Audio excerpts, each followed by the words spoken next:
വളരെ രസകരമായ ഒരു പ്രണയത്തിൻ്റെ കഥയാണ് സിനിമ കേരള പറയുന്നത്. ഈ കഥയിലെ നായിക നായകന്മാർ കവിയൂർ പൊന്നമ്മയും ശങ്കരാടിയുമാണ്. കവിയൂർ പൊന്നമ്മയോട് ശങ്കരാടിക്ക് ഒടുങ്ങാത്ത പ്രണയം. വൺ വേ ട്രാഫിക്കാണെന്ന് പറയാം വേണമെങ്കിൽ. ശങ്കരാടി ഒരുപാട് അനുഭവങ്ങളിലൂടെ കടന്നു വന്ന സിനിമാ നടനാണ്. അദ്ദേഹം കുറേ കാലം പത്രപ്രവർത്തകനൊക്കെ ആയിരുന്നു. പത്രപ്രവർത്തകനായിരിക്കെ ഒരു സിനിമാ വാരിക ഇറക്കിയിരുന്നു, സിനിമാ മാസിക എന്ന പേര്. ആ മാസിക ഗോസിപ്പുകൾ കൊണ്ട് കുത്തി നിറച്ച മാസികയായിരുന്നു. ഒരു പ്രാവശ്യം ആ മാസികയിൽ കവർ സ്റ്റോറിയായി ശങ്കരാടി അടിച്ചത് KR വിജയ്ക്ക് മീശ വന്നു എന്നതാണ്. KR വിജയുടെ ചുണ്ടിന് മുകളിൽ ചെറിയ രോമങ്ങളുണ്ടായിരുന്നു, സാധാരണ എല്ലാ സ്ത്രീകൾക്കും ഉള്ളതുപോലെ. ഇത് ശങ്കരാടി കണ്ടെത്തുകയും KR വിജയ്ക്ക് മീശ വന്നുവെന്ന് കവർ സ്റ്റോറി അടിക്കുകയും ചെയ്തു.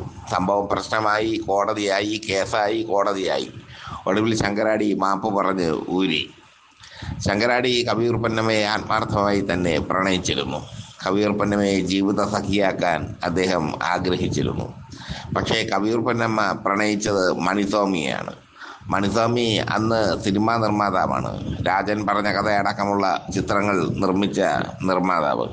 മണിസ്വാമിയും കവിയൂർ പൊന്നമ്മയും പ്രണയത്തിലായി. ഇരുവരും വിവാഹിതരായി. അതിവേഗം തന്നെ ഒരു കുഞ്ഞ് ജനിച്ച ശേഷം മണിസ്വാമിയും കവിയൂർ പൊന്നമ്മയും പിരിഞ്ഞു. മണിസ്വാമി ഗുരുവായൂരിൽ അഭയം തേടി. അവസാന കാലത്താണ് കവിയൂർ പൊന്നമ്മ മണിസ്വാമിയെ തിരികെ വീട്ടിൽ കയറ്റിയത്, അതും രോഗാതുരനായപ്പോൾ. അതുവരെ മണിസ്വാമിയെ തിരിഞ്ഞു പോലും നോക്കിയില്ല കവിയൂർ പൊന്നമ്മ. ശങ്കരാടിയാകട്ടെ കവിയൂർ പൊന്നമ്മയെ വിവാഹം കഴിക്കാത്ത വിഷമത്തിൽ ഏറെക്കാലം വിരഹിയായി നടന്നു. അവസാന കാലത്താണ്, 50 വയസ്സിന് ശേഷമാണ് അദ്ദേഹം വിവാഹം കഴിച്ചത്. ശങ്കരാടിക്ക് പിന്നീട് അങ്ങോട്ട് വളരെ നല്ല സമയമായിരുന്നു. ഒരുപാട് സിനിമകളിൽ അഭിനയിക്കാൻ ശങ്കരാടിക്ക് സാധിച്ചു. കവിയൂർ പൊന്നമ്മയെ വിവാഹം കഴിച്ചിരുന്നെങ്കിൽ ശങ്കരാടിയെയും കവിയൂർ പൊന്നമ്മ തേക്കുമായിരുന്നു എന്നാണ് അന്നുള്ള സിനിമാക്കാർ പറയുന്നത്. അന്നത്തെ സിനിമാ മാസികയിലെ പ്രധാന ചേരുവ, ഇപ്പോൾ ട്രോളെന്നാണ് പണ്ട് ഗോസിപ്പ്, ആ പ്രധാന ചേരുവ ശങ്കരാടിയും കവിയൂർ പൊന്നമ്മയും തമ്മിലുള്ള പ്രണയമായിരുന്നു. അടുപ്പമുള്ള പലരോടും ശങ്കരാടി അത് തുറന്നു പറഞ്ഞു, കവിയൂർ പൊന്നമ്മയെ വിവാഹം കഴിക്കാൻ താല്പര്യമുള്ള കാര്യം. പക്ഷേ കവിയൂർ പൊന്നമ്മയ്ക്ക് ശങ്കരാടിയിൽ ഒരു താല്പര്യവും ഇല്ലായിരുന്നു. കവിയൂർ പൊന്നമ്മയ്ക്ക് പണക്കാരനായ മണിസ്വാമിയായിരുന്നു താല്പര്യം. അതെല്ലാ സ്ത്രീകൾക്കും അങ്ങനെയാണല്ലോ, പണക്കാരെ വിവാഹം കഴിക്കാൻ താല്പര്യം കാണും, പണമില്ലാത്തവൻ പിണം. എന്തായാലും ശങ്കരാടി പിന്നീട് കുറേ വർഷങ്ങൾ ഏകാഗിയായി നടന്നു. ഏകാഗിയായി ഒറ്റയ്ക്കുള്ള ജീവിതം നയിച്ചു. ഒടുവിൽ ശങ്കരാടിയുടെ ബന്ധുക്കൾ നിർബന്ധിച്ചാണ് ഒരു വിവാഹം കഴിച്ചത്. ആ വിവാഹം ശങ്കരാടി വളരെ ആഘോഷപൂർവ്വം കൊണ്ടാടുമെന്ന് എല്ലാവരും പ്രതീക്ഷിച്ചു. പക്ഷേ വിവാഹത്തിൽ പോലും പിശുക്ക് കാണിച്ചു ശങ്കരാടി.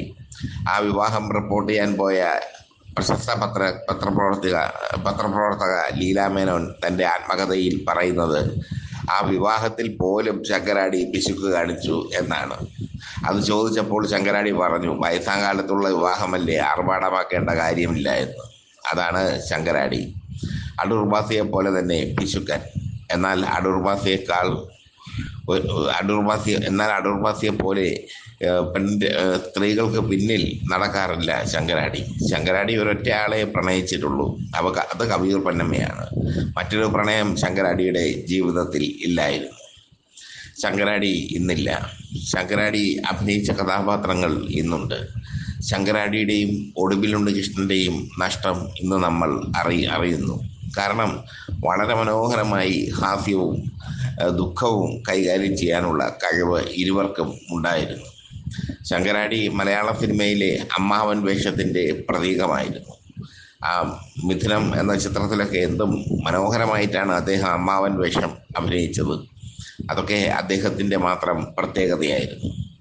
ശങ്കരാടിയൊക്കെ മലയാള സിനിമയ്ക്ക് സംഭവിച്ച നഷ്ടം തന്നെയാണ്.